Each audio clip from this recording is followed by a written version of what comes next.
5, 4, 3, 2, 1.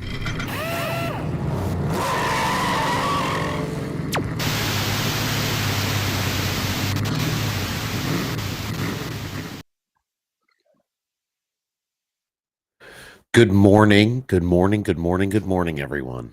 It is a beautiful Tuesday, made even more beautiful by each and every one of you. We're back. The NASCAR season is back.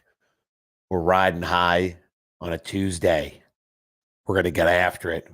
We're going to get into it.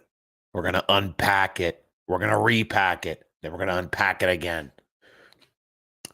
Hope everybody had a beautiful weekend. Let's start there.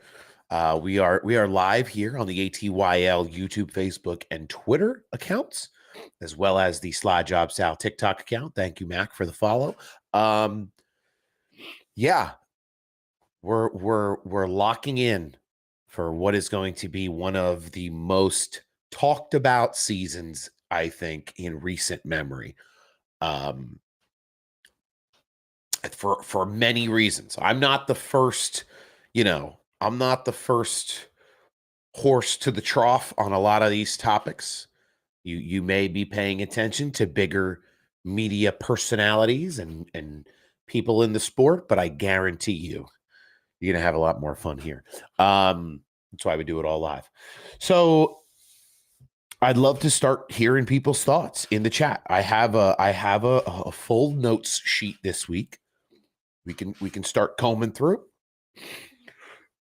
We're going to work backwards to forwards today, from ARCA to Cup. That's kind of the idea. Talk a little bit about each series, and then kind of pepper in some of the hot topics that you guys bring up along the way. What's up? Good morning, Jam. Looking forward to seeing what people think, what people's reaction was to a lot of this weekend. There was a lot of moving parts, even outside of the racing. We had a situation where people were at Daytona at 5 o'clock in the morning.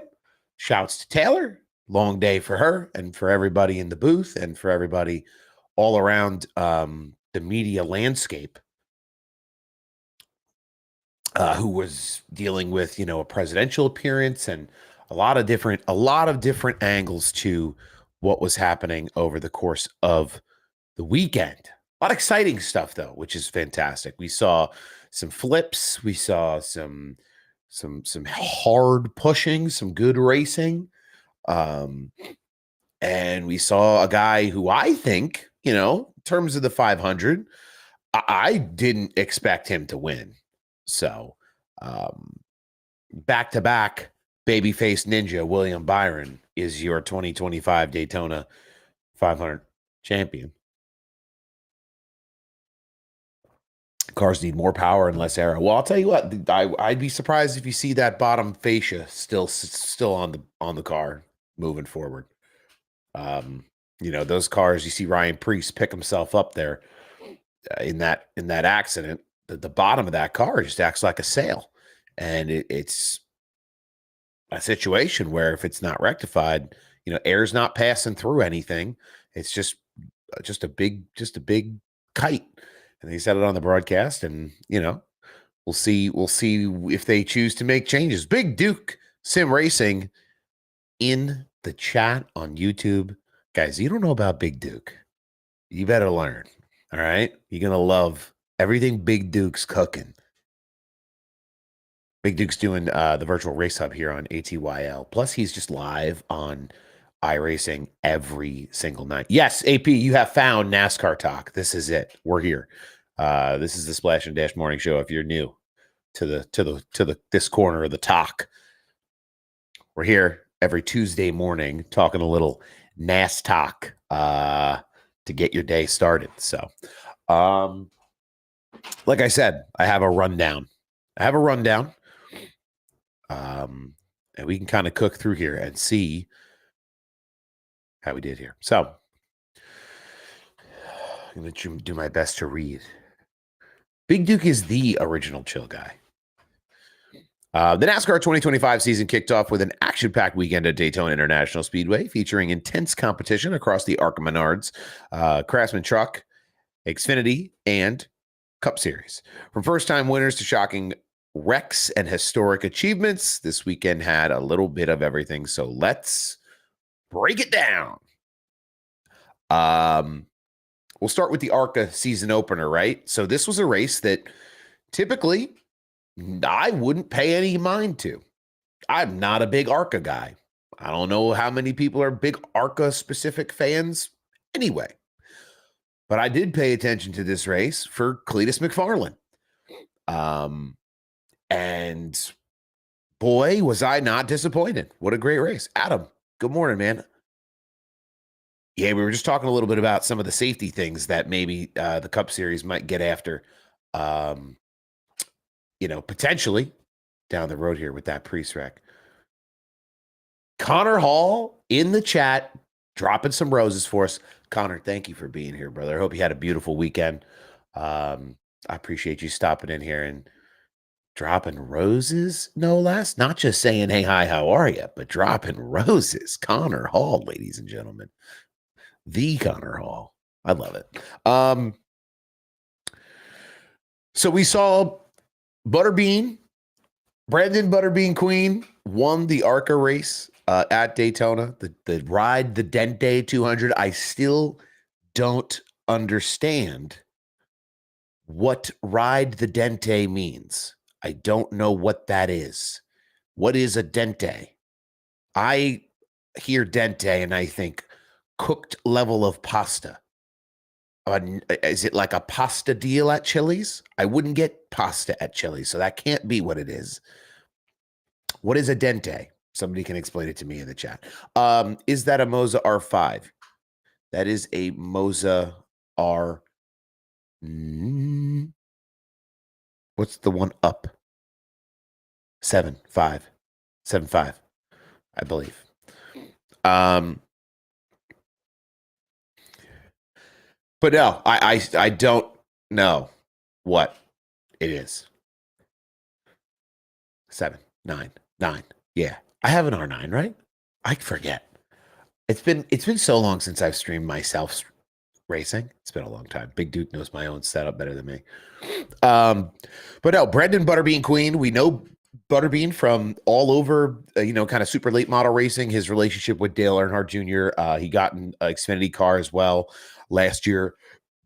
Ran some races. Swaff, thank you for the roses and for the coins. I don't know what those do, but I appreciate it, brother. Thank you.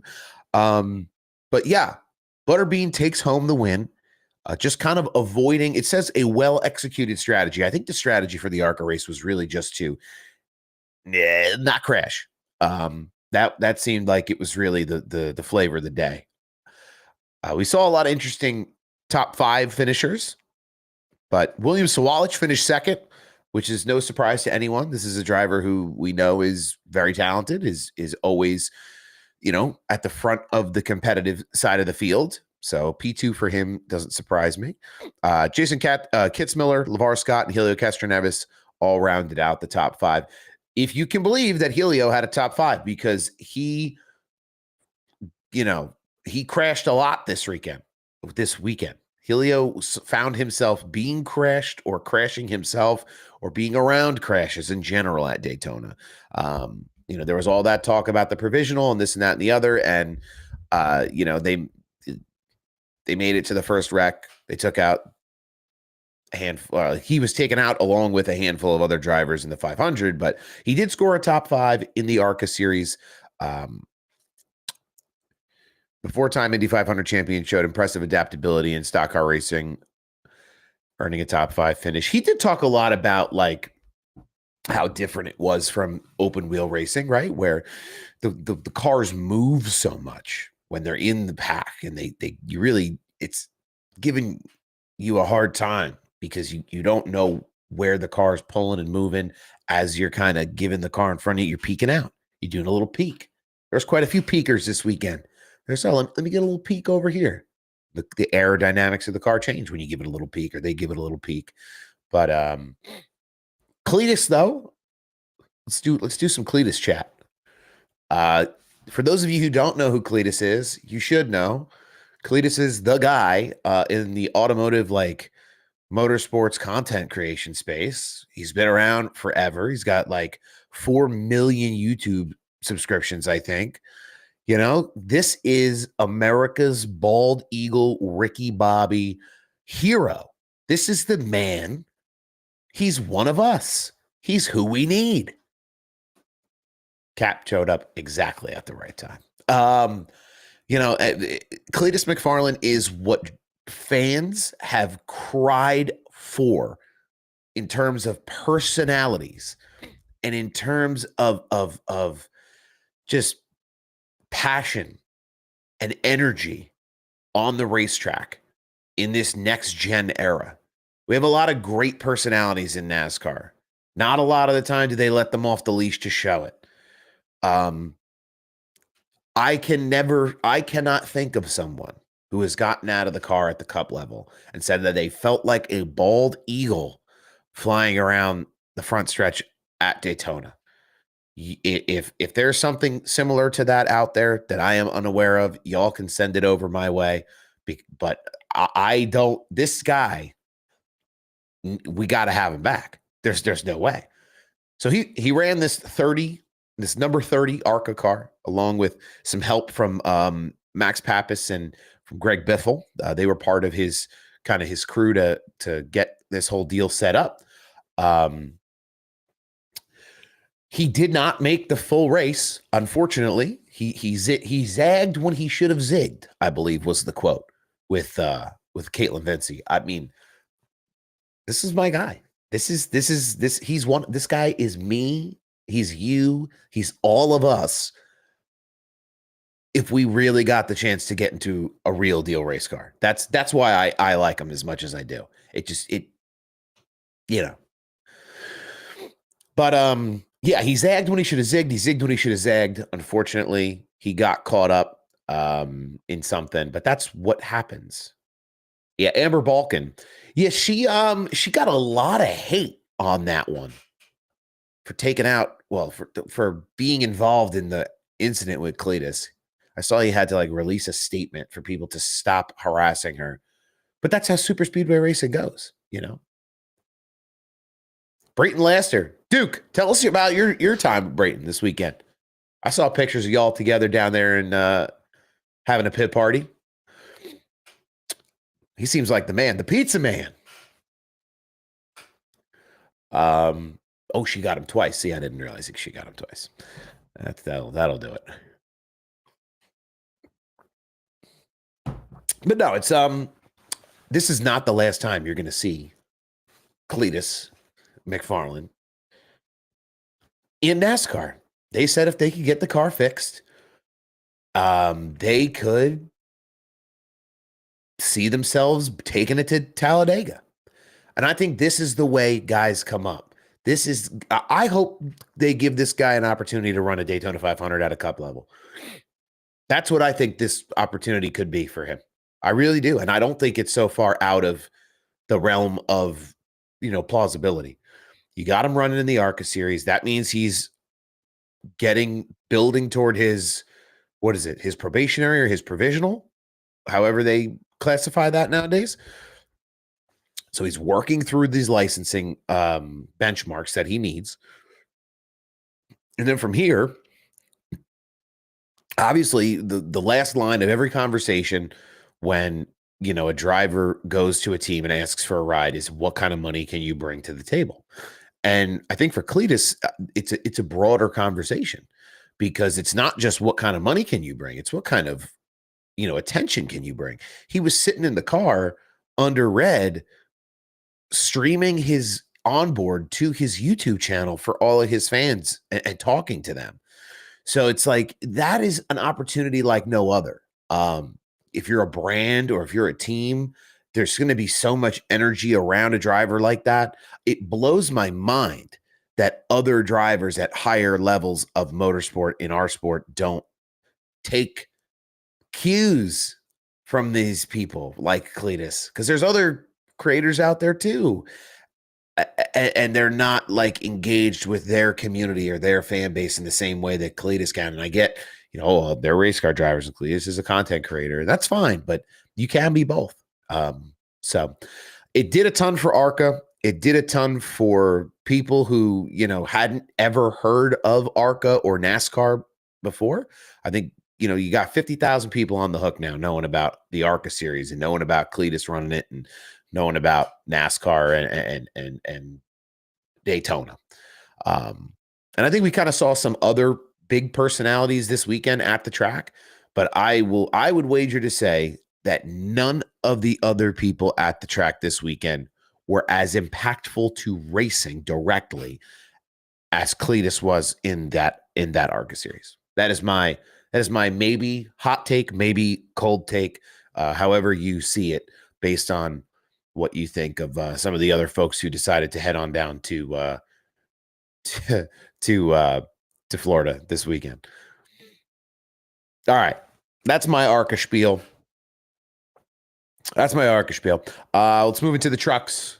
Everyone's favorite Malcolm was in this race, Frankie Muniz. So let's get a rundown. The Truck Series brought plenty of excitement and controversy with a dramatic finish that brought its very own post-race twist. I don't think we have a resolution still.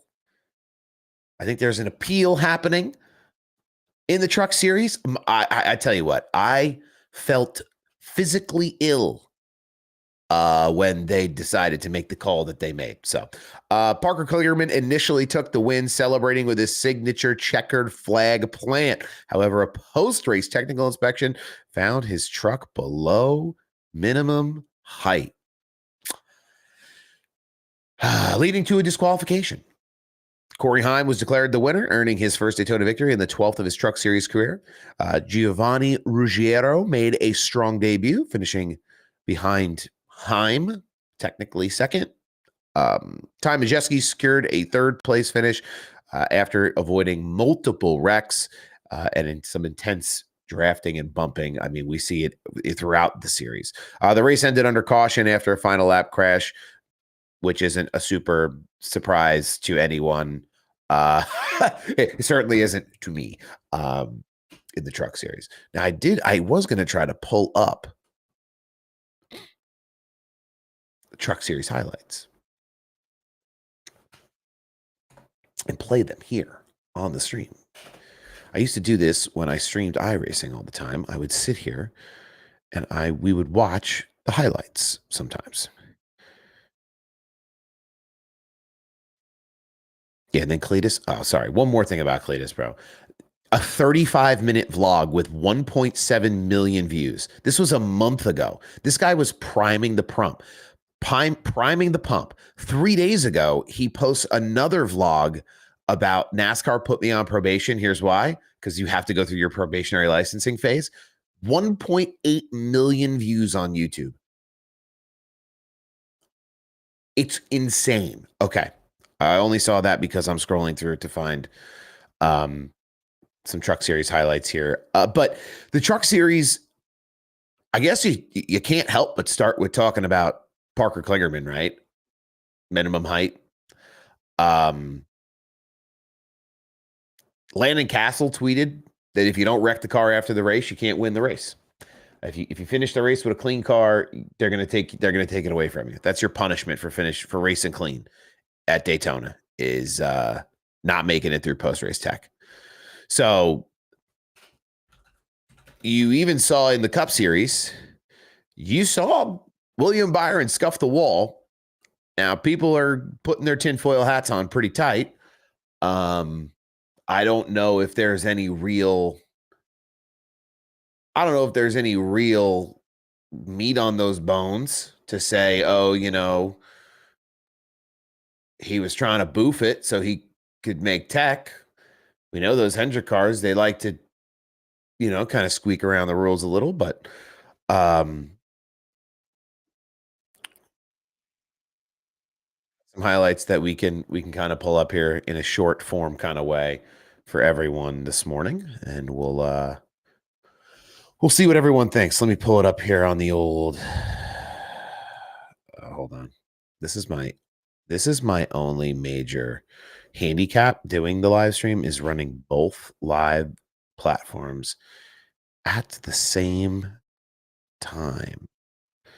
So put me here Share my screen. Hold on, getting there. Window, Chrome tab? No, I need a window tab. Means I have to move this one over here and this one over here. Give me this one. Share. Excellent. Then you all get to move over here a little bit. All right. Sorry. Thanks, guys. Tanner, thanks for following. I appreciate it.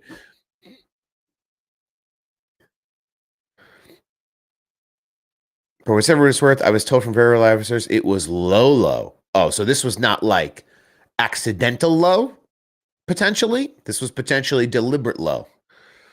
Oh, we'll get to the Logano stuff. Don't you worry your pretty little heads over there about what Logano is going to be going through on this show today. Like he cares. But here with some of the truck stuff, look at the broadcast, the truck broadcast, by the way. I would love to hear your feedback on that. There were some pretty harsh critics of some of the calls in the race last night, or in the race the other night. But I always enjoy hearing. I mean, Logano. Yeah, see these kinds of pushes on lap 4 are crazy to me. But that's the truck series, and that truck's done. Caden Honeycutt, boofed it, done, gone. The leader. Here he comes. Piss missiling right around, pushing through the corner on lap 4. Yeah, Harvick and Logano together have been fun. I enjoyed a little bit of the truck series broadcast for that reason. There were some misses. There were some exciting moments that fell flat as well, but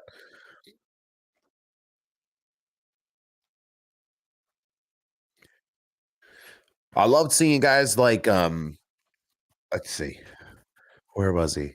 You saw him later on in the race. Who was it? He was 73 years old running this race?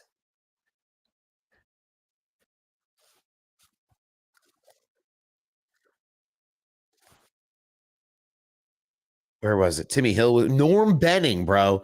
How? Norm Benning was racing when my dad was like watching NASCAR, like way back in the day. But he was back running the truck series at Daytona. I love that for Norm. I seen a video of him doing a post race interview. Homie looked sweatier than anyone has ever sweated. He was just going through it. I guess Sawallich did double duty, huh? ARCA and truck.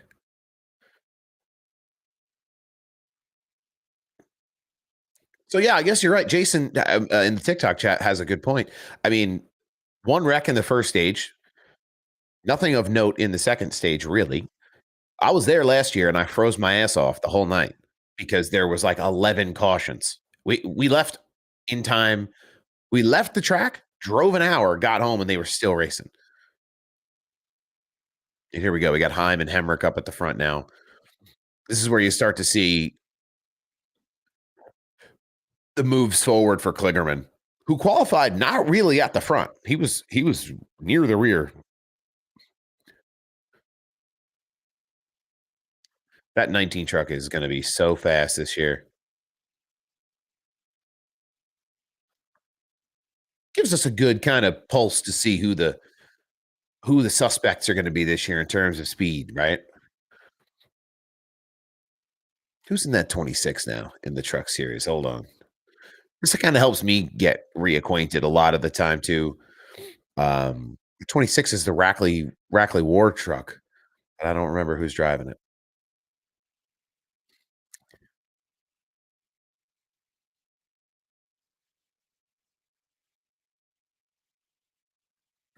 Haley and McDowell both did double duty as well. They were in this truck race. Stuart Friesen, dirt track superstar Stuart Friesen.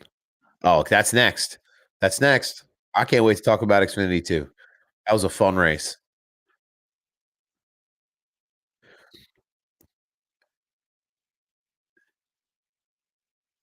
And this is the part of the beauty of Daytona. The strategy calls being ruined by cautions.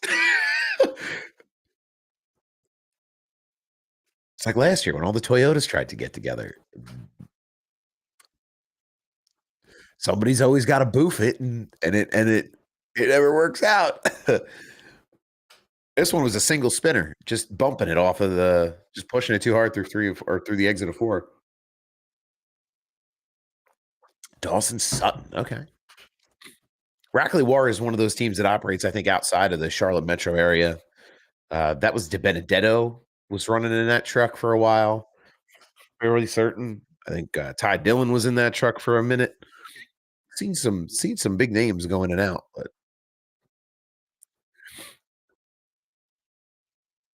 they're talking about Daytona losing grip.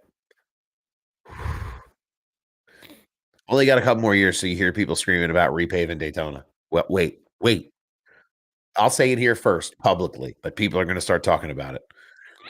Couple more years. 3 wide.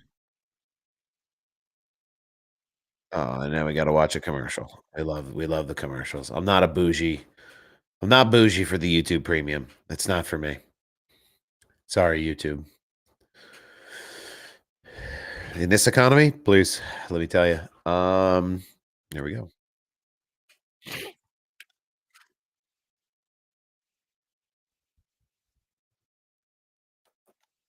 I mean, these guys are just.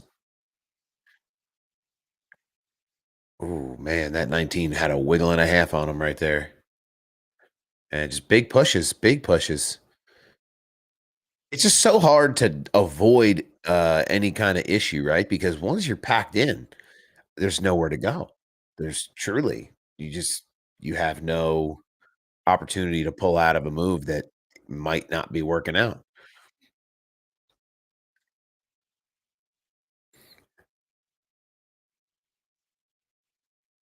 Also, too,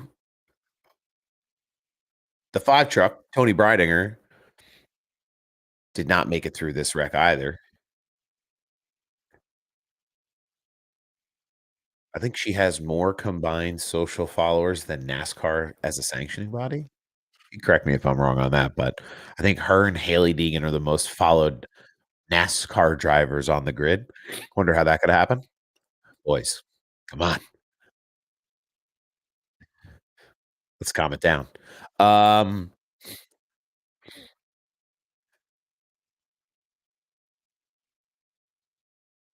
yeah, I think I cooked. That's the McDowell Go bowling machine too. That truck looks cool. It's gonna look good on iRacing, flying about 9 feet over the catch fence. Um, but you kind of see a lot of the same situations throughout the series, right? Guys are trying to make moves and they check up and they check up and they can't go anywhere, then they get pushed. I think you guys are gonna be surprised about my Logano take because I don't think you can put as much blame on Logano as people are putting on him. I'm gonna really make you think, play devil's advocate a little bit. All right, how many times are we gonna watch this clip? Take us. All right. So here we come. Final lap. Parker Kligerman gets robbed here with the lowness, but look at that. Look at how tight this pack is. They actually save it when the 99 goes up, but the 66 just can't hold it and cleans them out. The 15 can't hold it. They all start reacting to things happening in front of them. Damn, that 15 could not hold it, huh?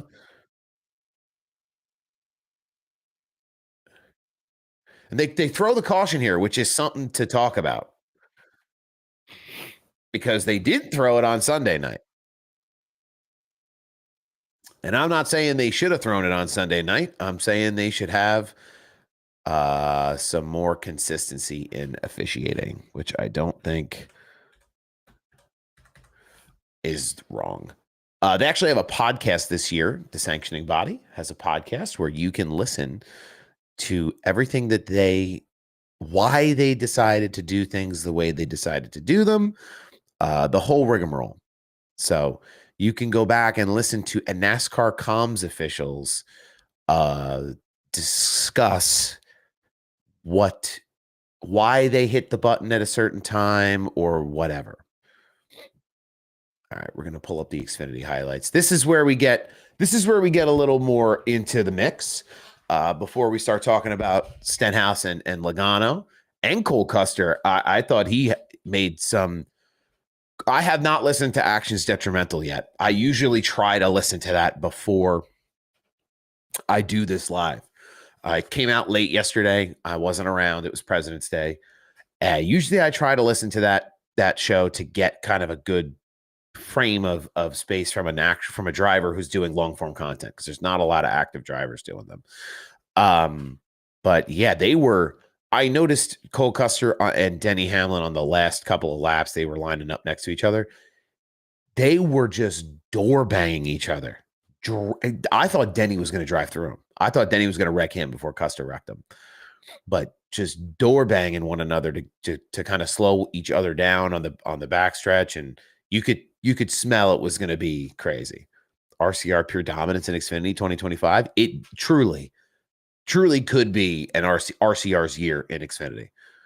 I don't know what to say about their Cup stuff. It's too early in the year to talk about the RCR shift in culture. If you go and you listen to the Dale Jr. download, and you hear Richard Childress on that show. Apparently, they did a ton of restructuring in the off season. It's something that Richard felt it was time to do. They had a new mission, a new heading to kind of shift around how they wanted to approach their program, and that is what they did. And I'll tell you what, on the Xfinity side, it's working out. Let's take a look.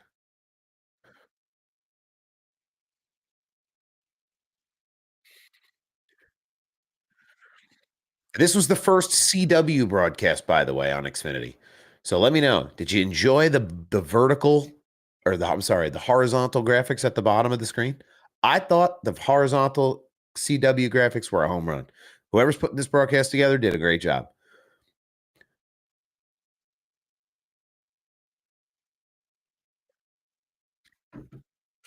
Oh, well, I think somebody wasn't paying attention, is what I think. But I think somebody was asleep at the wheel coming into the pits. And then he put his foot down. It was too late.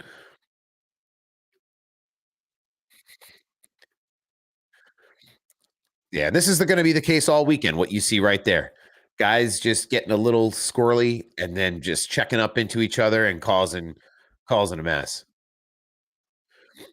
We saw it in the truck. We saw it in the ARCA series. We saw it in the truck series. We were going to see it here.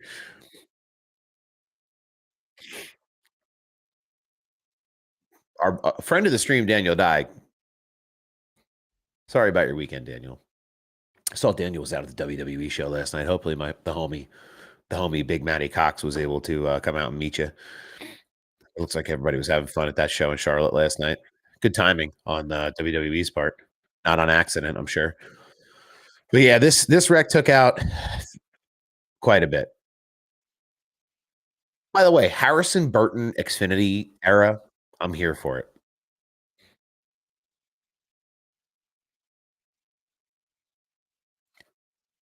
Yeah, you just see everybody check up. Kind of turns into a mess.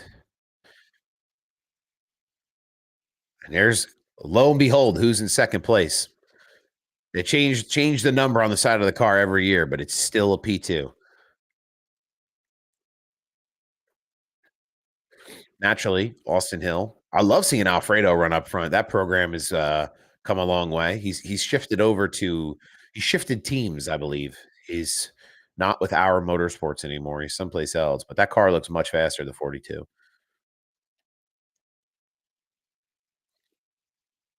Love seeing Zilich run up front at super speedways as well. That's been something that's been refreshing. I think that kid's going to dominate this year once he finds his comfort level. I think it's going to be curtains for folks.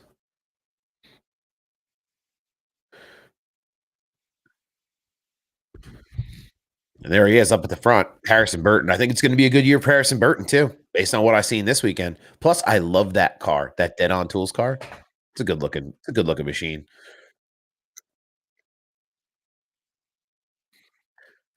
Ryan Sieg for a long time. I'll tell you what, he looked like he was going to hang up at the front and make him work for it.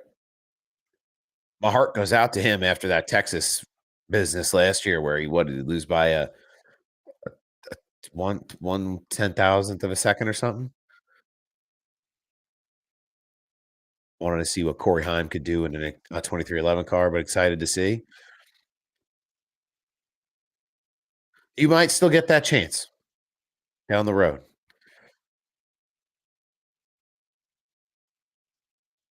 I think Heim is in the Toyota pipeline. I think you'll see him up in the Cup Series. Maybe not 26, but maybe 27. Makes seems like it makes sense.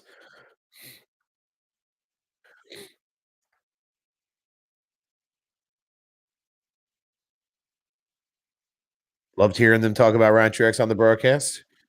Homie, the Jersey homie, running up in the front, toward the front for Sam Hunt Racing. Tough to beat Austin Hill, man. He is so good at these super speedways. Hoping the Racing Warehouse has that Burton quarter panel at some point. Was a really cool scheme. Yeah, that dead on tool stuff. Oh, and here we go. Hold on. Is this it?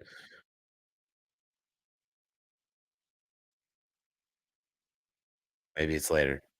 Yeah, here it is.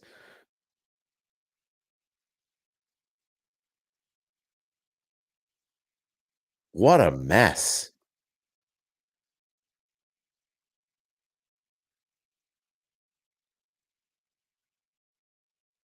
Just missiled it in there.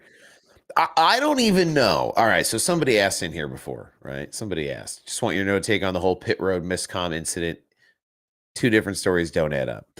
It doesn't add up because if you look at this, if I'm looking at this, this is like a ARCA brake iRacing incident where somebody's come onto pit road and not paying attention. They put their foot on the brake locks up, and this is what you get.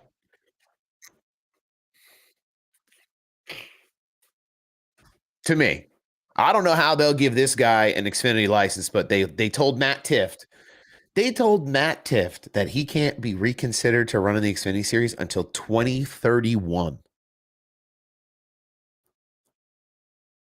2031. Guy's running dirt late models right now.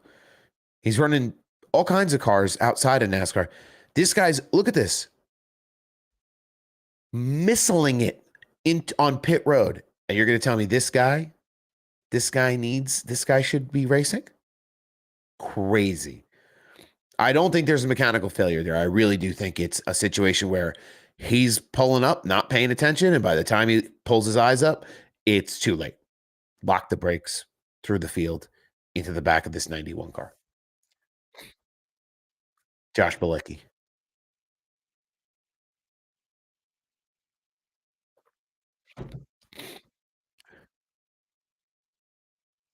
Yeah.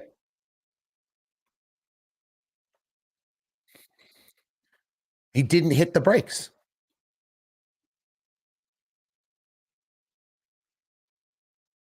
There's not even an attempt. You could see the brakes working because he's laying 11s down the whole way as he comes across the track. Oh yeah. I mean, anybody who really knows racing knows that a spotter can't help you there.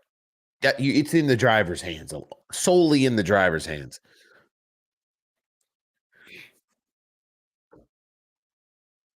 He's trying to save himself because he knows that they're going to come headhunting for him with pitchforks after that kind of safety incident.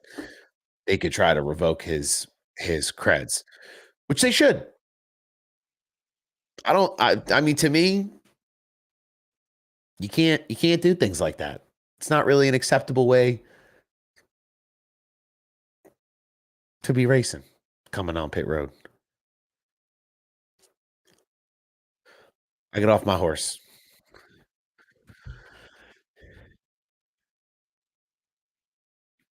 I really thought at this point Creed was gonna make it work. It very easily could have ended someone's career. It could have done worse than that. Lucky it hit the back of the 91.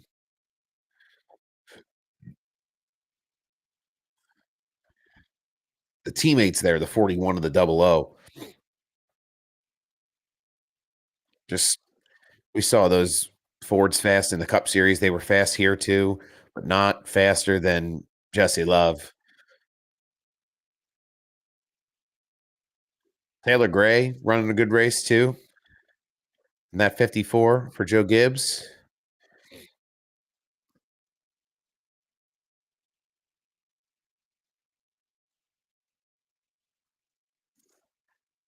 Good save by Bonsignor, though. Alfredo got wrapped in it after a great day. Scored a lot of stage points though, so I think Alfredo's gonna he's that's our guy.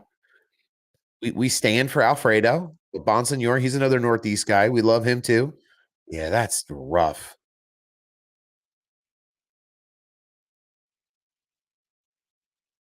Justin really held on to it. He's a great modified driver. He deserves to be able to have these chances, man.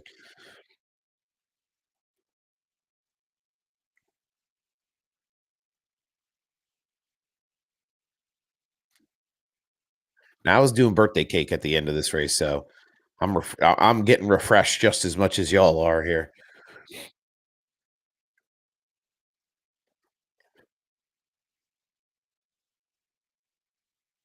Yeah, and then they get stacked again. The 88 going up to push, and the 7 just had nowhere to go and ended up getting into the rear of them. And they tore these races. This was the one, man, they really tore these cars up bad. That 18 had a lot of damage.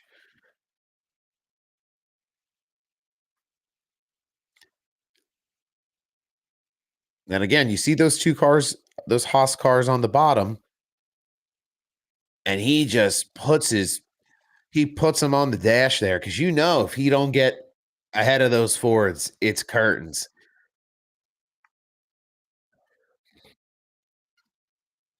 That could have been a wreck all on its own.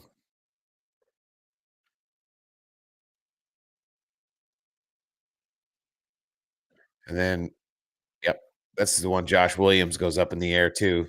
Glad to see he was good.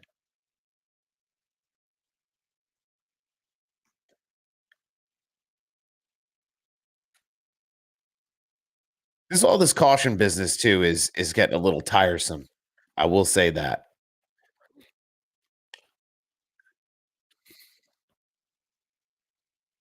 They need to decide when they're gonna throw these yellows and explain a little bit better what the criteria are, and how they will be met based on finishes in these races. Because um, this won't be the last time we see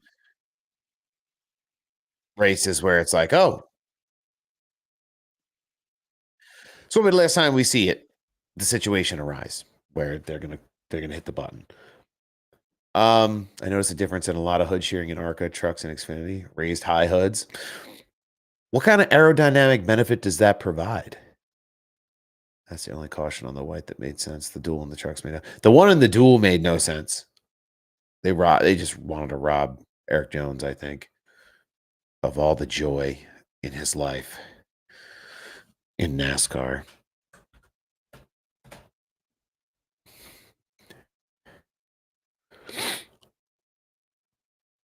All right.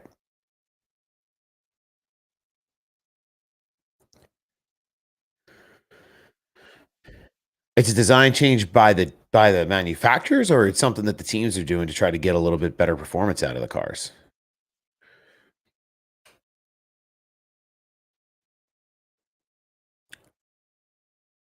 Oh, we didn't really talk about the duels, did we? Oh, maybe we'll do that.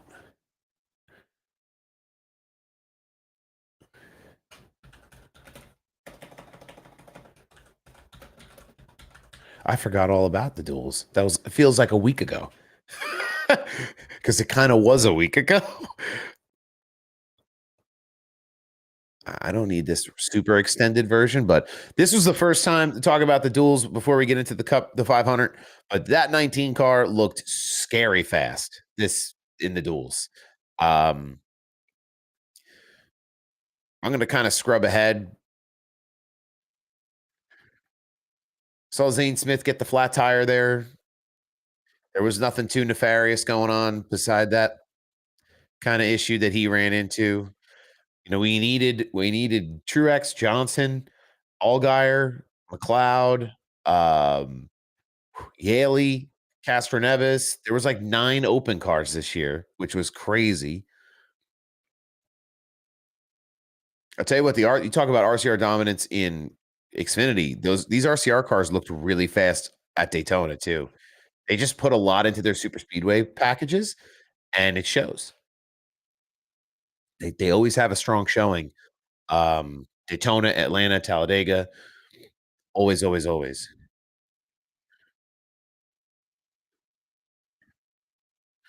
And you see that 40 Traveler whiskey car. Is that where we are, or is that the next highlight? That's that second race. That car looks so good. I was so happy that they were able to make it into the big show. Oh, there he is.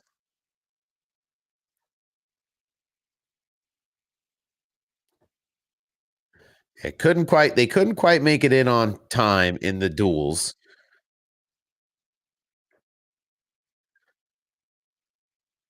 Single wrecks though, single car wrecks for the most part in the duels. There wasn't really anything that went like crazy, crazy guys wrecking each other for spots and the whole 9. This was the one with Castroneves. He almost saved it until he hit that apron. He didn't quite. Let's see. They'll probably show it again. Oh, they won't. I'm gonna scroll ahead a little bit. This was the Bubba Wallace one. Oh, this is the first one still. Sorry. I'm losing track of where I am. I'm waiting for it to flip over to the second duel.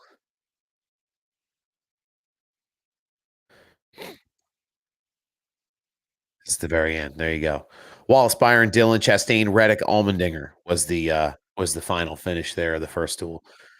And there's the Penske cars on the front row of the duel. The second duel should have been plenty of foreshadowing for us for the 500. Should have known better. Austin Cindric, maybe one of the best modern day super speedway racers that we have in the sport. Is that too much to say? I don't think it is. I think the state of super speedway racing today, Wallace never fails to run out of talent. I would like for you to explain that statement. He won the duel.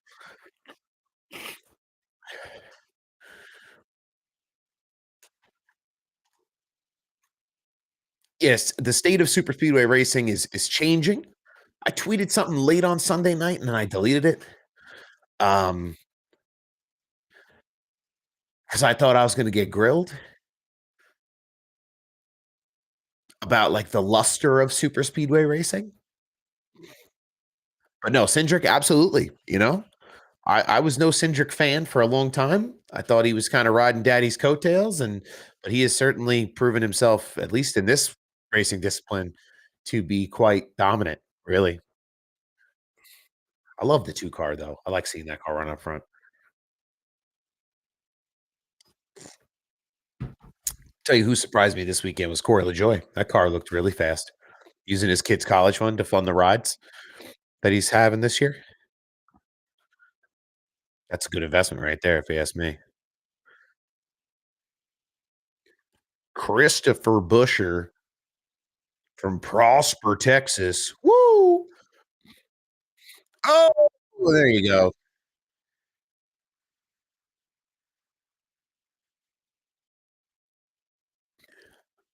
That car slowed down. That 48 slowed down a lot before he hit that wall, but he looked good in the 500 as well.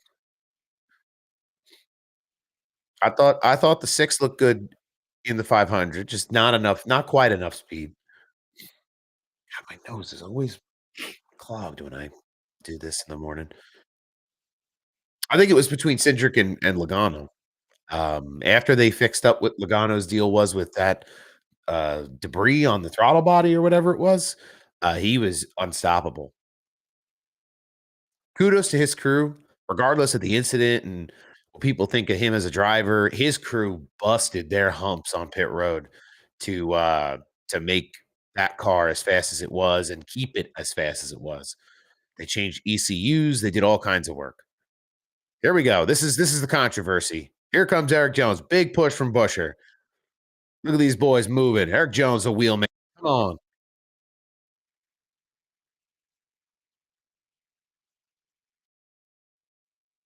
He's got him dead to rights here if it goes the whole way. The 43.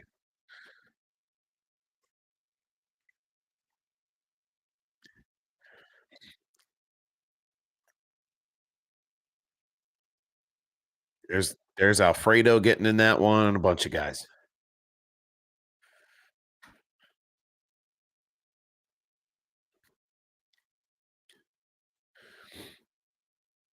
Whatever this conversation was, it worked because they were locked onto each other on Sunday. This was the biggest crockish I ever seen. He's standing here waiting to get interviewed, not knowing if he won the race. And even the timing and scoring loop when the caution comes out, I've seen multiple images of the timing and scoring that shows Jones ahead.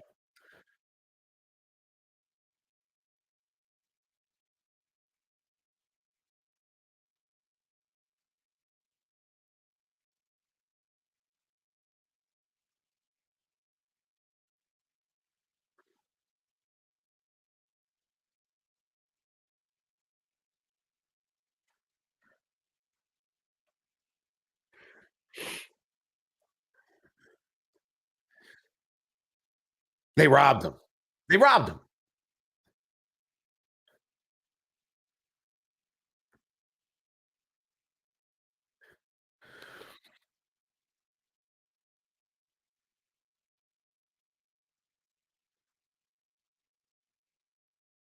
All right.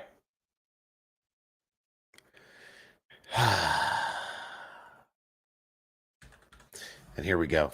The big one.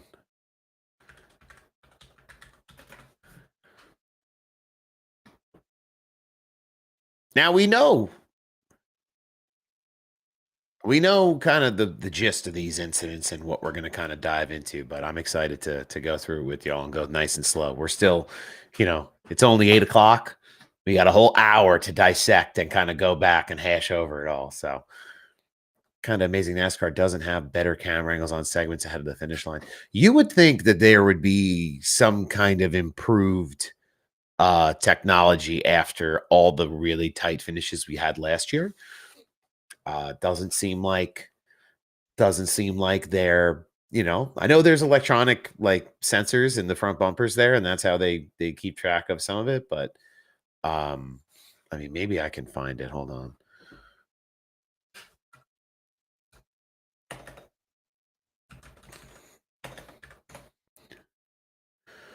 There was a tweet.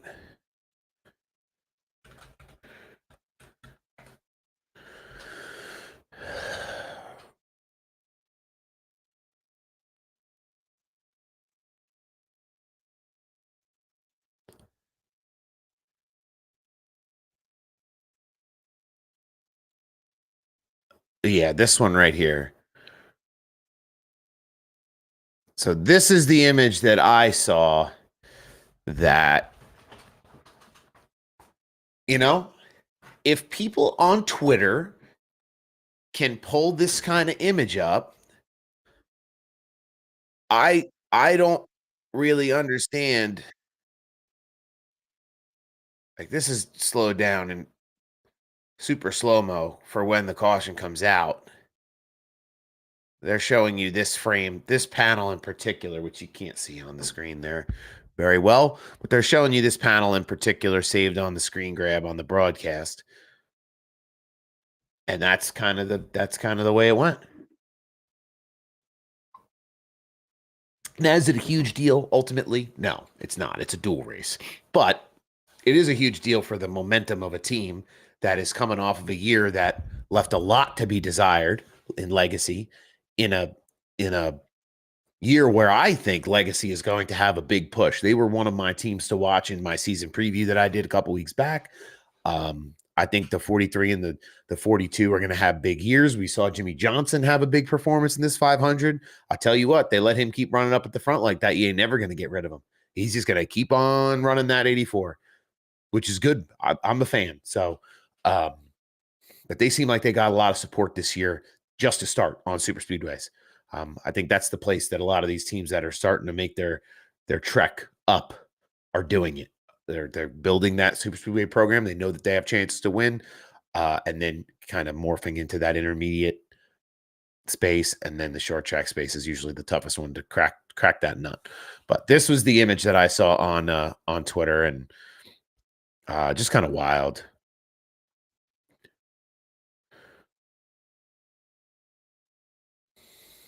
And this is what Sal's Twitter feed looks like. It's just all racing. We'll come back here.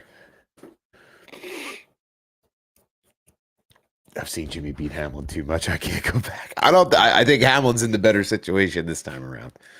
They do put cameras in every scoring loop, but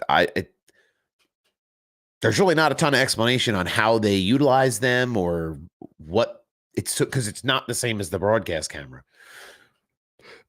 So we're all sitting at home waiting to hear the explanation because we can't see what they see.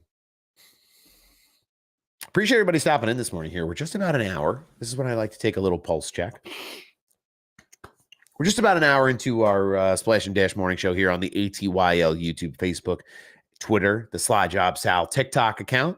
You can find me everywhere that you get social media at SlideJobSal. Most notably, Instagram and TikTok. We've had some big videos popping off on Instagram lately. So I just want to say thank you to everyone. Appreciate all of your support this morning in the live and throughout the weeks as I try to cut a lot of content. I've been trying to post every day. I know that I'm not going to be able to do that sustainably, but I've been trying to really get a lot of culturally relevant content out there, from highlights to, throwbacks to some little explainer videos about like the trophy and, kind of quick reactions to events and races. I used to do a lot of different types of styles of content on TikTok, and I'm going to try to get back into some of the more breaking news stuff as we go along on the year, but really be more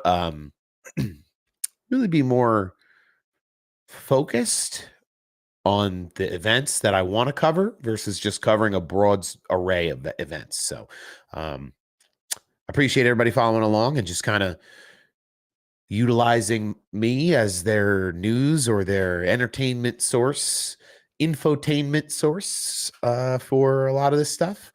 Trying to cover on all of it, notably the Xfinity series. We'll do a lot of Xfinity series talking as the Xfinity series gets on and on this year. But trying to cover a little bit of everything. That's what we're here for.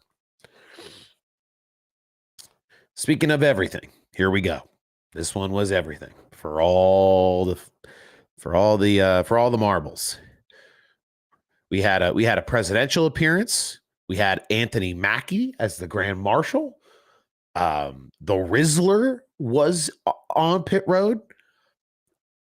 The Barstool crew was running around. I saw Spider and Jersey Jerry and a few of those folks having a good time down in some of the garages with some of the drivers and crews. This race, we started out. Fire them up. 1:30. We're moving the race back. We don't want the rain to come. And what do you know? We got it anyway. So it was only a matter of 10 or 13 laps, whatever it was, before it started sprinkling. Briscoe looked really strong. Wallace looked really strong. You see the 2-car up front all day long.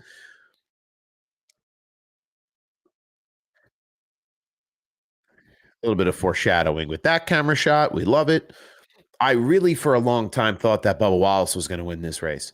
I really did. And, it was just one of those situations. As we get further in, I'm sure they'll show that portion of the race. But just not getting the help he needed on the top. That car got looser as the race went on, couldn't be pushed as easily. Saw the same thing with Bell as well, those Toyotas, but we'll get there. This was a long one. And this was a 3.5 hour rain delay. So We went from day to night in a matter of one clip shifting, but it was a long afternoon. I've renamed Byron Dr. Boring. Oh my god. Oh my god. Dr. Boring. He is a little bit of a snoozer. On this day in 2001, we lost Dale Earnhardt Sr. Put your threes up at work today, in the house today.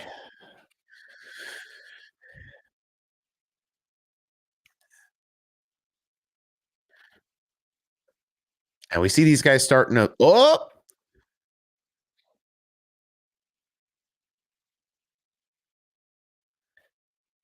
yeah, Josh Berry got collected in this one too. I was excited to see what Berry could do after his Bowman Gray deal. 38 kind of wrecks himself, reacting to the 11 getting loose and hitting the apron.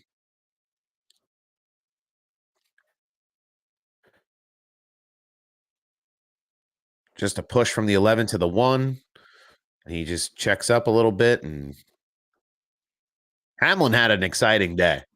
He was busy all day long. This wreck took out Martin Truex Jr., oil cooler, cracked on that 56 car. You know, Mr. Secretive, he did allude to the fact that he would be back for more cup races this year in a part-time way. So just a mess though. Castro Nevis involved. You know, I'm happy to have international stars come over, but I'd love to see a little bit more of a run up for them in these cars. I think they make it a little too easy to get in them, and sometimes a little bit more experience would be helpful to themselves and to the rest of the field. But 12 had a great ride all day. A lot of team racing this year. I love that Blaney left Cindric out to dry to get the stage points, and that he got the help from some of his buddies to actually get there. This 23 car was fast, and the nine was kind of trying to help him. He's up there as a Toyota kind of by himself. Next closest was Briscoe. You know, so from first to eighth, your bookends for Fords and Chevys the whole way. But I thought he managed his lead really well. You know, him and Freddie obviously working well together. They've been together for how many years? But you know, when he was in the front this weekend, he was fast. He was poised. I thought it was excellent work by the 23 team all around. You know, who am I? But it was a talking point last year where, you know, Denny even talked about it. We need him to win more races.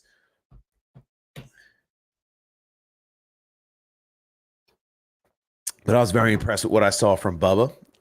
Someone else felt that Jones got robbed and threw away the checkered flag, so Singer couldn't get it. I didn't hear that. I haven't heard that. I didn't know that. That maybe that's true, maybe that's not true. Confirm or deny? I don't know.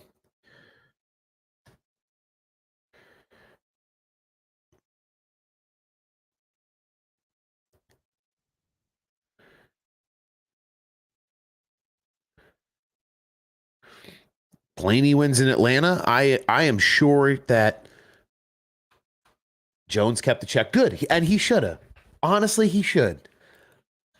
I don't. You know what else? Kligerman's going to keep the checkered.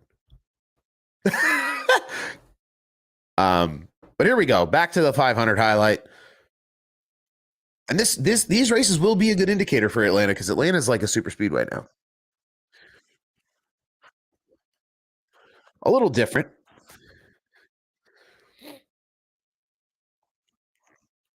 That 23 running at the front was running so good.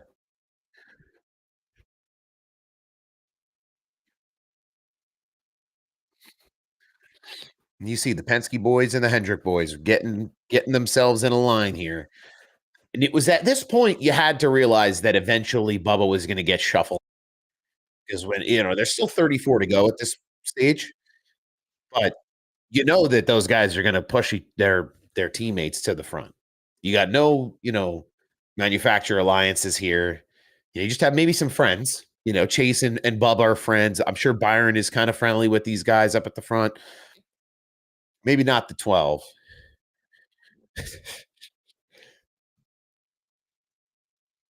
Yeah, we talked a little bit about Legacy too. Look at Legacy in the middle lane there, the 42 with John Hunter Nemechek.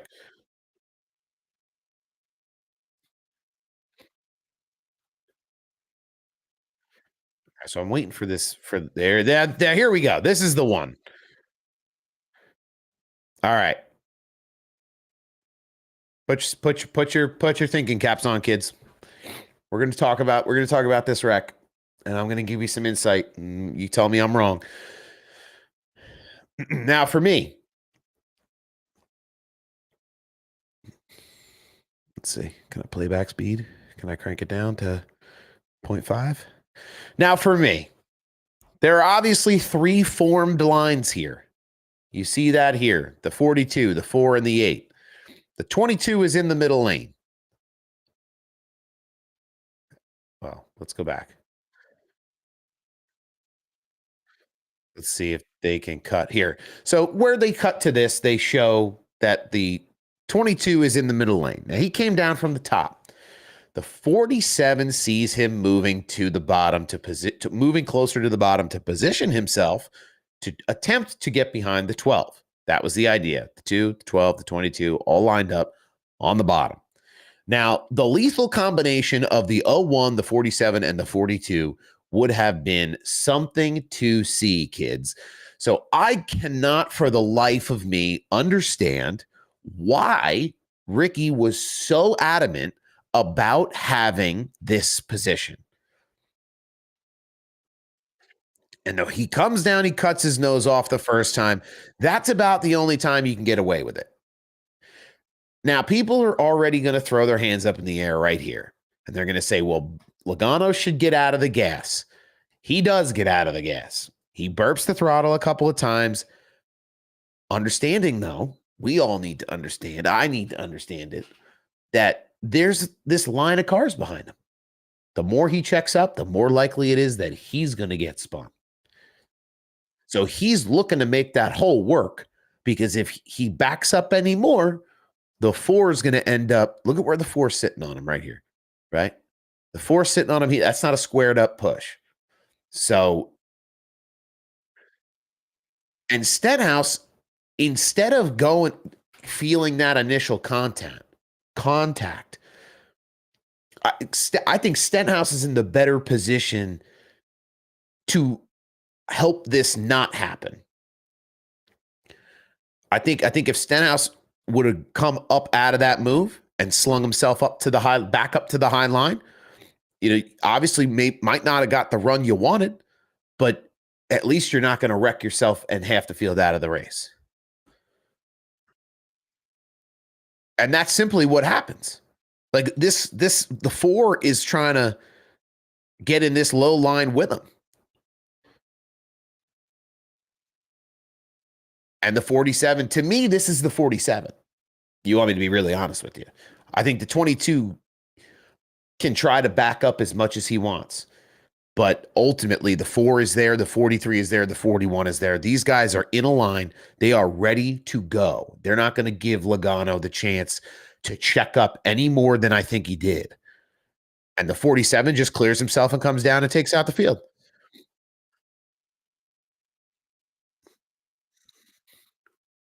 To me,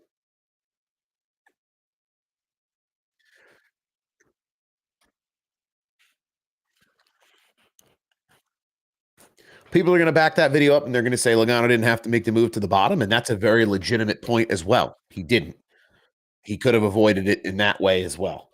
But by the time the big incident happened, they were already there. Like, I think the point is being missed. Like, he's not making a hole here. Like, he has these cars have nowhere to go.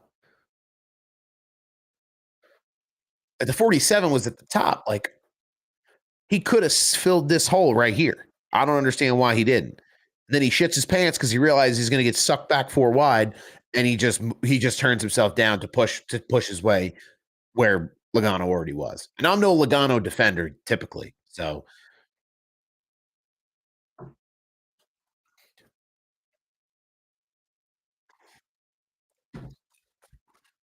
I mean, yeah, the 47 wins a lot of super speedway races. Dayton and Daytona are really his big two. And then they kind of gloss right over that, and we get into this situation. The 20 and the 11 working together here. This is the only real chance they have to get a move done on this 2 because the 2 is the best of the night. Now the 11 gets around him easy breezy. Then you have Wrecking Ball Cole Custer. Now, Cole Custer said that he had to make a move on him. And Denny Hamlin said, well, no, you didn't. And what really happens here is it's not even a push. He just drives through the back of him. Just drives through the back of him until he knows the 20 can't hold the push anymore and just wrecks him out of the race. That's essentially what this is. And then catches Priest along for the ride. You see this big flat bottom on this 60 car. This thing takes off like a kite. I mean,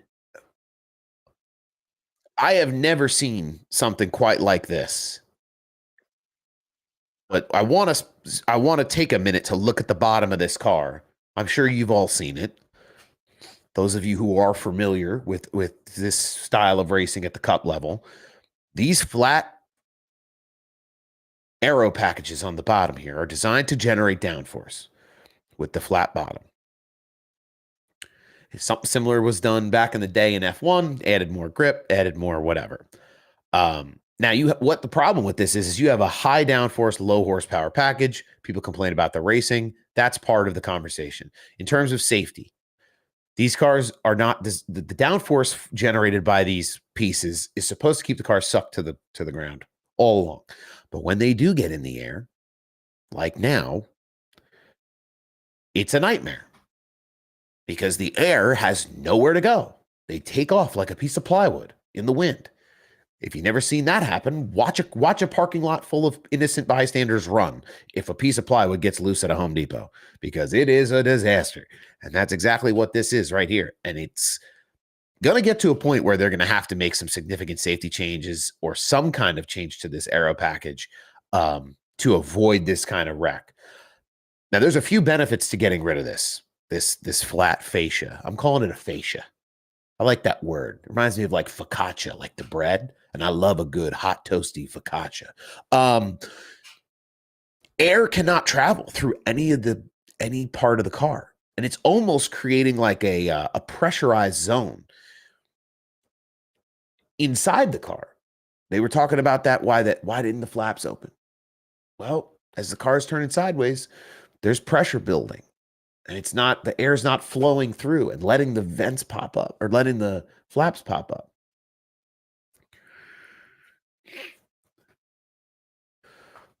So I think you're going to see this flat bottom go away. I think you're going to see it go away. Jason says, no more debate about the bottom. It's not the cause. I read there are two solutions and fans won't like them. Well, what do they want to do? They want to take away horsepower, make the car slower. That's always the first thing they go to. And I can't imagine what the second one is that we won't like. That's usually the biggest one. I think though the real fix is in the type of track, like what you're saying, where for short track racing you should have one setup. For intermediate racing you should have a setup, and then for super speedway racing you should have a setup. And NASCAR wants them to run these big flat bottoms, and that's nice. But I think it would help for passing if you got rid of them. I think it give guys more of a benefit in terms of speed and making some moves.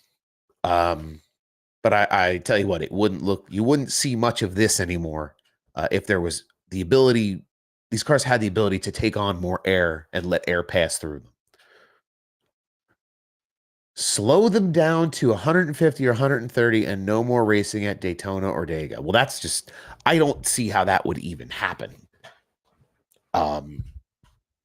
For all of the things NASCAR does and the questionable choices they make, I'll cut my left foot off and eat it if they don't race at Daytona and Talladega. I just don't see how they would make that choice. So cars are going to continue to flip, but if they keep these flat bottoms, because they're not going to stop racing at those tracks, but they sure could slow them down. It's going to hurt. It's going to hurt other parts of the racing. I don't think you can, in good conscience, let cars run around at 130 miles an hour on a 2.5 mile track. I don't think you can do that. Yeah, you can't go from going into the corner at 230 in Michigan to maxing out at 130. I don't think you can. I don't think the move is to slow these cars down at all. But I'm sure that there are going to be people who are going to sit there and engineers and executives who are much smarter than I am. They're going to find a fix to it that's not running at super speedways and not slowing them down that much. They're already running pace laps half these races anyhow now, you know. So you slow them down anymore. It's I was talking to somebody about this yesterday too, and I believe it was Riley Herbst. Somebody said it. Y'all can correct me if I'm wrong. Sorry, just doing a thing.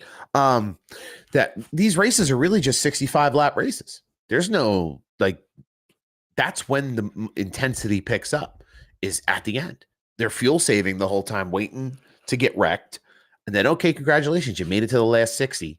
Now the race starts. And that's kind of where we have these situations unfold.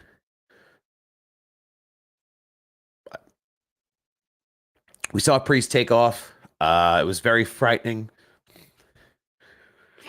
But he was okay. Window net went down, crawled out under his own power. Would the racing benefit from the elimination of stage cautions? What would it take to create some separation among the field? You are exactly correct. If they did get rid of stage cautions at super speedways, the pack would be spread by manufacturer or by team. That's going to be the way to gap the field out. That's not what NASCAR wants. That is not what the marketing teams want. They want 4 wide racing. They want that picture at the start finish line of a 4 wide field. The casual fan looks at that and their jaw drops and there's drool in their mouth. They can't believe it.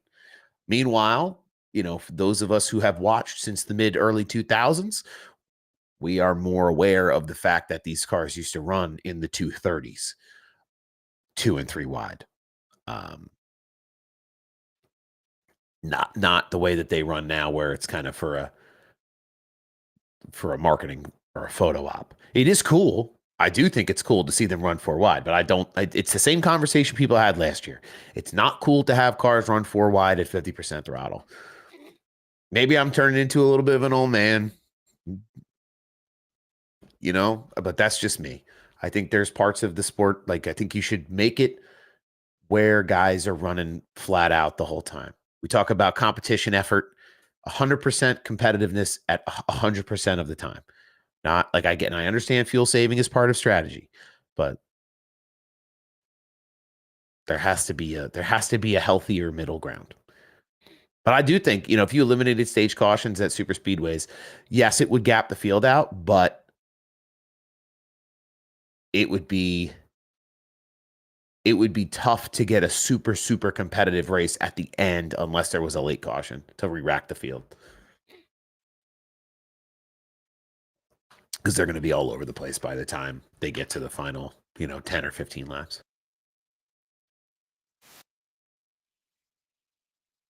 All right.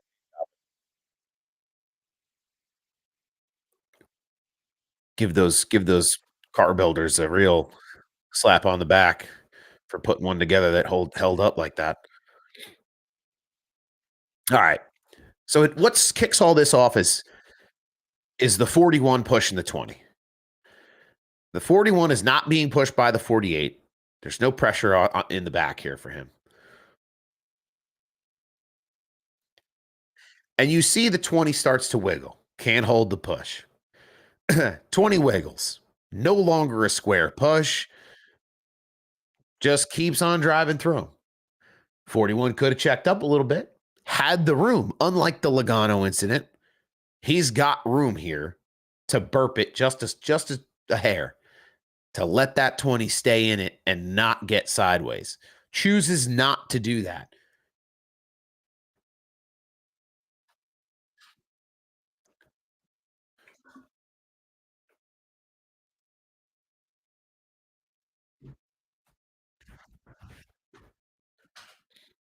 And I think part of this too that makes this really a freak accident when you comes to the Ryan Priest stuff is he almost drives up over the wheel of Jones.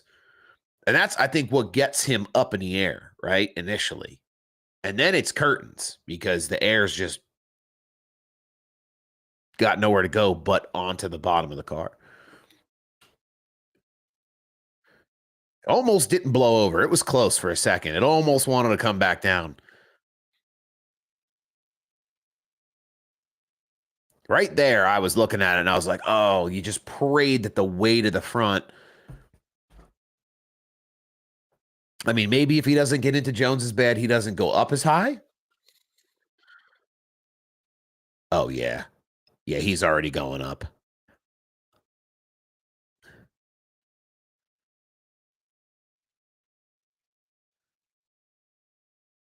Where's the 40? There's the 43.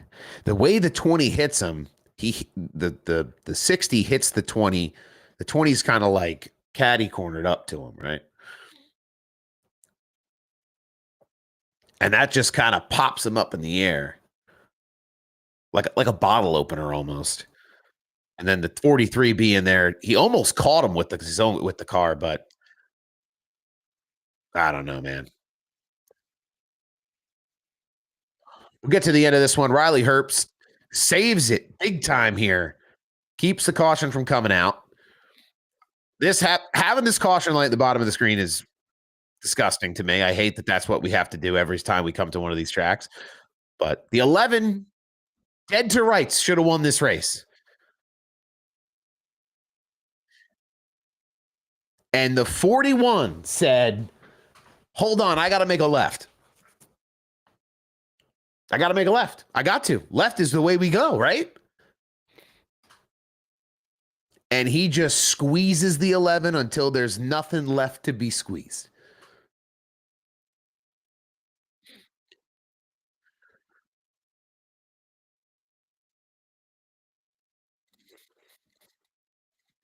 I was happy they let them race back, but I thought Cole Custer wrecked a lot of race cars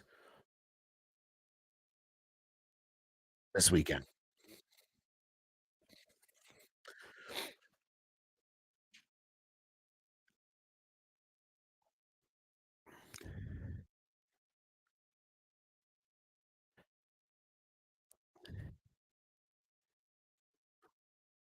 We'll go back and slow it down. Head-on shot shows the 19 pushing the 41. Let's take a look.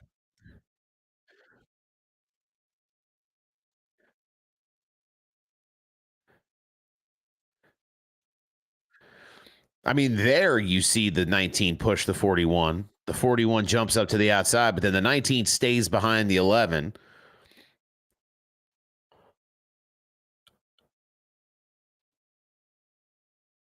It's really hard to see from this particular angle. I mean, he's clear of the 19 here in this angle. You know, there's quite a gap there. I mean, maybe the 41 thinks he's going to come back down here and get in between these two, which is a fallacy. But 20 car hit him and sent him up before he got to Jones. Jones holds him up by blocking the air. From the side, it could have pushed him back down, possibly. Yeah, that was for the Priest wreck. Yeah. Could have caught him with the car a little bit, but I don't think there was anything that was going to help at 190 miles an hour. But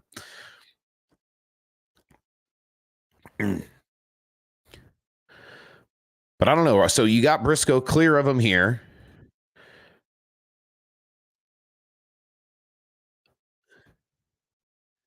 Custer's just I don't think the 19 is in any. They're nose to nose here. I can see where the 19 would be squeezing the 2, which would make a lot of sense. But the 41 is clear of the 19 here. The 24 is making his move to the top to avoid the wreck already. That's who's up here. That's this hood on the top. And the 41 just never stops coming down.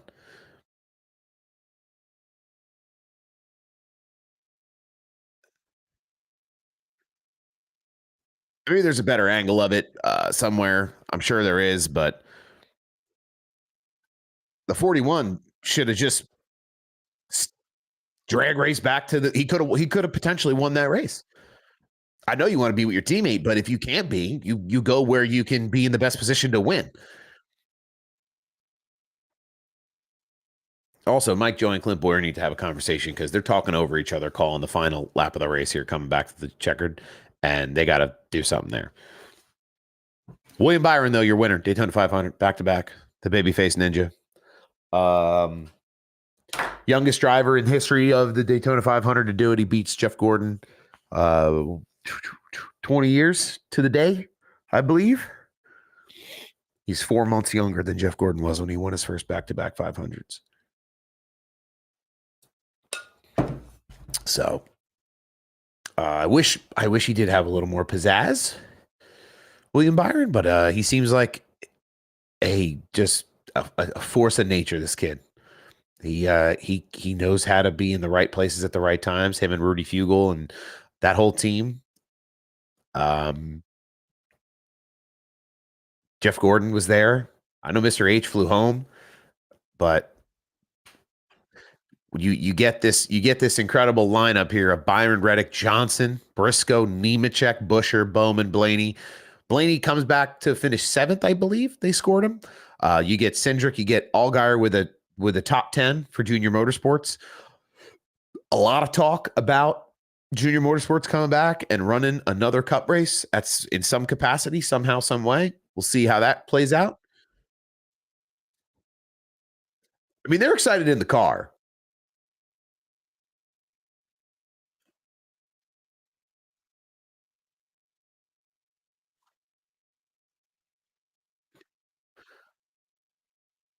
And the Daytona 500 is 80% luck, 20% skill, really, to me.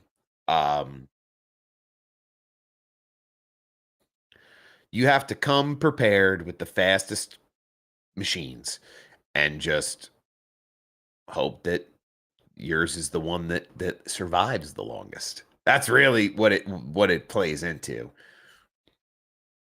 There we go.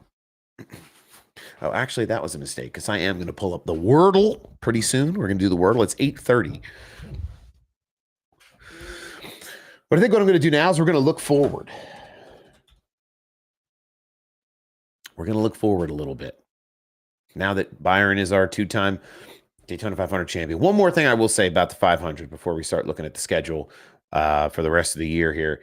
I do feel, and I feel like I can say it now, I'm a little more confident in it. I do feel like the Daytona 500 is losing some of its prestige. I do feel that way after this year.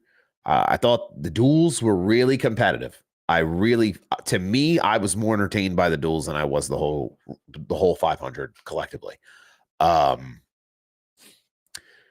You talk about the package at super speedways. These cars are really built for intermediate tracks, and we're going to get some great racing in intermediate tracks. I cannot wait for them to go to Kansas. I cannot wait for them to go to Homestead. These are going to be tracks that are going to be a ton of fun. But super speedway racing is not it. The final verdict is the 41 went to side draft and the right front of the 19 turned him. I could see where that could have been possible. I mean, what is TikTok asking me to do? Okay, there we go.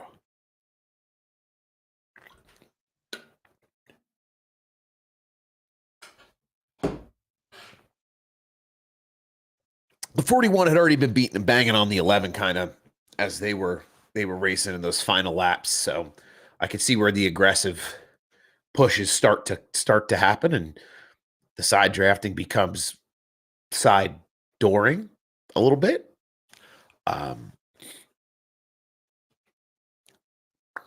But yeah, there's guys pushing and shoving, and it's a mess. It's a mess. And I posted a video yesterday where I kind of was like, the unsuspecting winner was Byron. It's like, how can you have an unsuspecting winner who's won back-to-back races? Well, he went from 9th to 1st in the matter of about 3.5 seconds. And the margin of victory really wasn't, how much he got back to the start finish by. It was the number of inches that he avoided both the Christopher Bell wreck that by inches missed, and then the Hamlin wreck where he missed by inches. So could have just as easily been the 24 wrapped up in there. We could have saw a Reddick 500 win. But I think overall, we saw a lot of good speed out of the teams at the super speedways, just to kind of give us a pulse on who's going to be quick, right? The Penske cars are going to be really good. We know that every year now. They win everything across every motorsport discipline. The last 18 months or 24 months, they have been dominant, to say the least. So get used to that. That doesn't seem like it's going to change. Liked what I saw from 2311 in the Toyota groups. JGR looks like they've picked up to be a little quicker in some of these situations. Hendrick looks good as usual. Some teams I wasn't particularly excited about was Spire. Did not look fast at Daytona. Legacy looks like they're quicker, which, you got Johnson in 3rd. You've got Nemechek finishing in the top 10, top 5. Your 2 cars in the top 5, I think they had. Let's see. Yeah, you've got Johnson in 3rd, John Hunter in 5th. Eric Jones finishes 12th, which is a far, far, far cry from where that team was sitting last year. So, hopefully there's some positive movement for them moving forward. Your driver standings, though. Let's go. Let's check out our Xfinity driver standings first. If it'll load. A little slower would be nice. Oh, this is not going to load.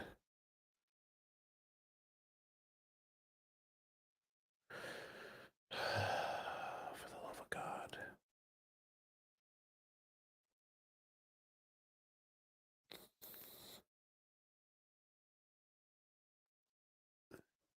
Okay, let me click that. Gotcha. So in terms of driver standings,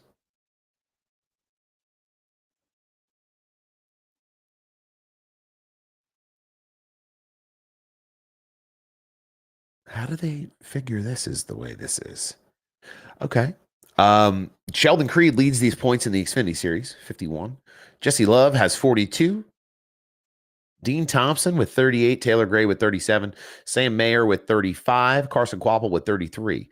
Jeb Burton with 33 points for the year so far. Harrison Burton, 32. Jordan Anderson, 30.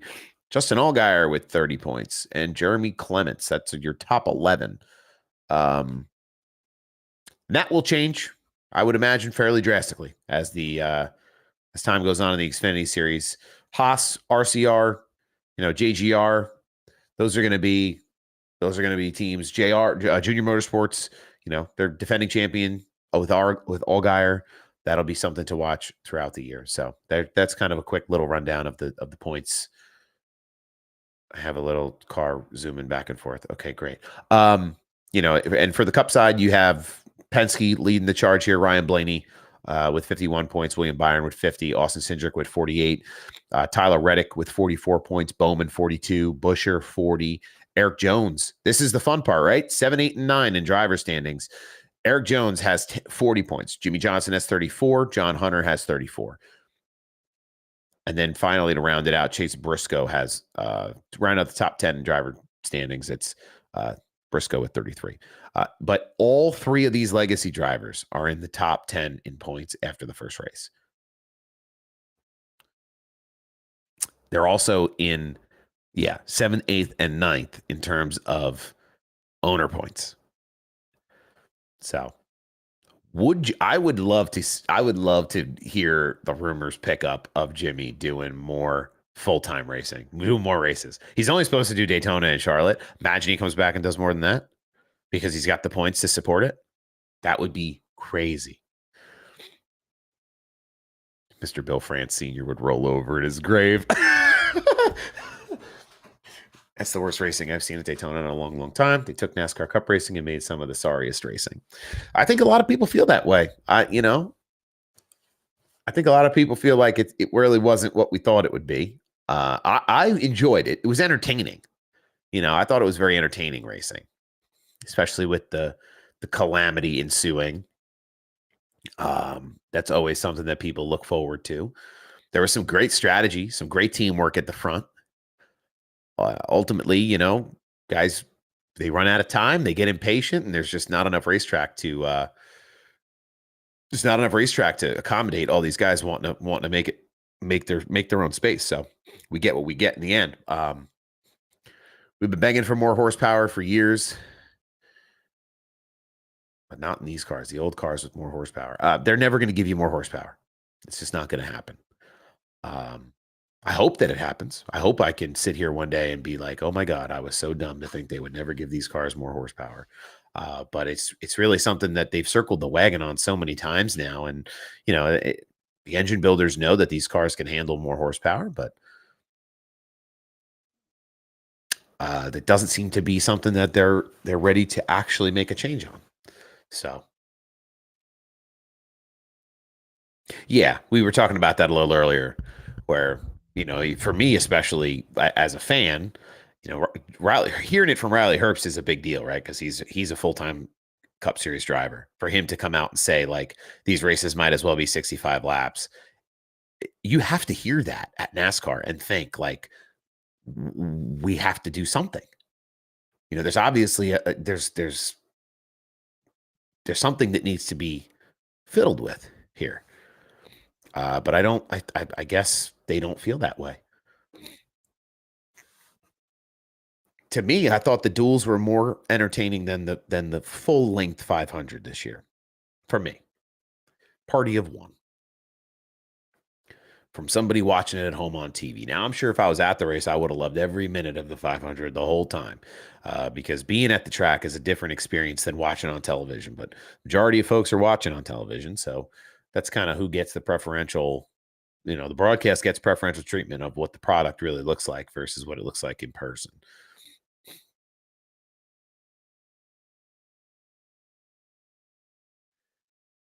Dale quote, Timber Race in the YouTube chat.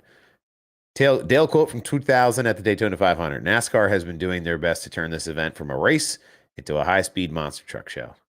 I mean, it's become very much so about entertainment, and the entertainment value. The entertainment value used to be the racing product. Now the entertainment value is tight racing with cars that are just quick enough to say that they're doing 200-ish, but also keeping them all close enough to wreck. I think the wrecks are like the cars are designed to crash because that's what's entertaining. You look at every promo, like this Ryan Preece wreck is frightening, is concerning, is a safety issue. You are going to see it used in every promo for every super speedway race from now until the end of the season. Just a fact of the matter. It's what is seen as entertaining to the general public.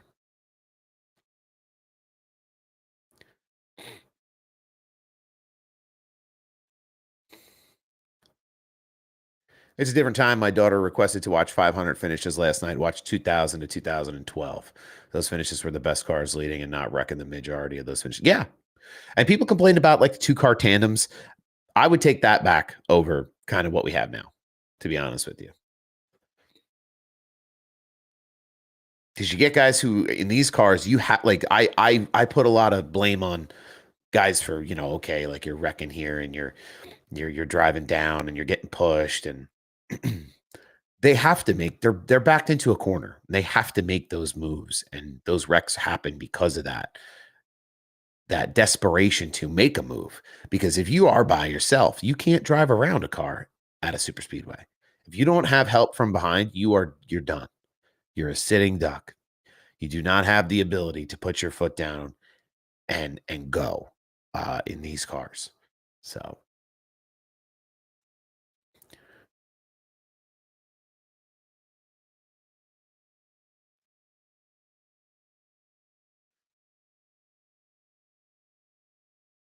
yeah, these cars don't really seem like they push well, the Cup cars.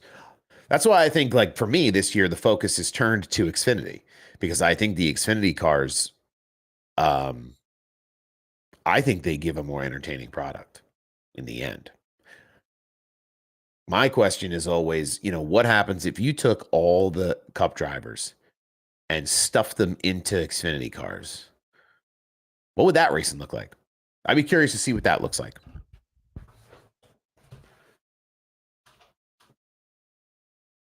All right, here's what we're going to do. It's 8:45. My nose is so stuffed this morning. I don't know why. So you'll have to forgive my sniffling.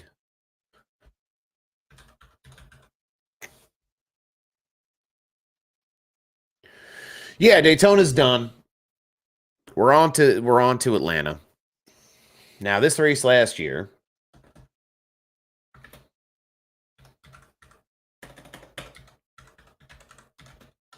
gave us one of the best finishes in NASCAR history. Yeah, you had a situation where Suarez was the winner, but this was a three-way drag race with, Suarez, Kyle Busch, and Ryan Blaney.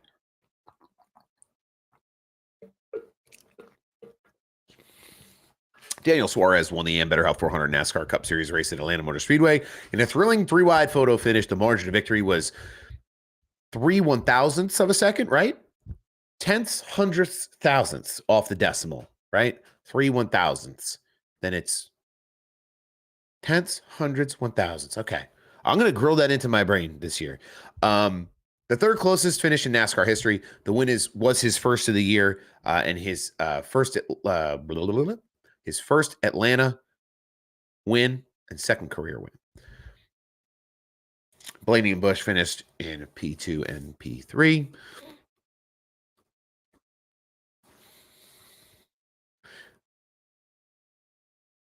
Let's see. And this was kind of the race that set up a lot of the tone for the season with this kind of racing. Suarez was able to kind of buckle down and focus on other races moving forward. We saw him take some fun strategy positions in the year last year after he had secured a playoff spot, which was really I thought it was cool to see guys running different strategies after they secured their first win. So